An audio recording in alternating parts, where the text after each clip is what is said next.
दे धडक बेधडक आपल्या परिसरातील ताज्या घडामोडी, घटना, समस्या, विविध क्षेत्रातील सर्वदूर बातम्या पाहण्यासाठी लोकशक्ती लाईव्ह न्यूज चॅनलला सबस्क्राईब करा आणि नोटिफिकेशन मिळवण्यासाठी बेल आयकॉनला प्रेस करा। अलिबाग नगर परिषद निवडणूक 2025 साठी शेतकरी कामगार पक्ष आणि काँग्रेस आघाडीकडून उमेदवारी अर्ज दाखल करण्यात आले।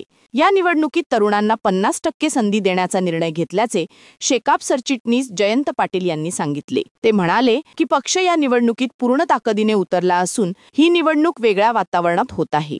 अलिबागच्या विकासासाठी कार्यकर्त्यांनी एकजूट दाखवत उमेदवारांच्या विजयासाठी मेहनत घ्यावी असे आवाहन त्यांनी केले।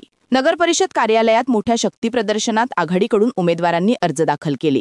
नगराध्यक्ष पदासाठी माजी नगराध्यक्ष प्रशांत नाईक यांची कन्या अक्षया नाईक यांनी अर्ज दाखल केला। याशिवाय माजी नगराध्यक्ष प्रशांत नाईक, माजी उपनगराध्यक्ष मानसी म्हात्रे, माजी नगरसेवक अनिल चोपडा, काँग्रेसचे समीर ठाकूर, अभय मामुणकर तसेच शेकापचे महेश शिंदे, सागर भगत, शैला भगत यांनीही आपापले अर्ज सादर केले। अलिबागमध्ये उत्साहपूर्ण शक्ती प्रदर्शन करत निवडणूक प्रचाराला सुरुवात झाली आहे।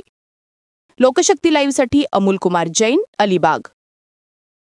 अशाच सच्चाई दर्शवणाऱ्या बातम्या पाहण्यासाठी लोकशक्ती लाईव्ह न्यूज चॅनलला लाईक करा, शेअर करा आणि सबस्क्राईब करा।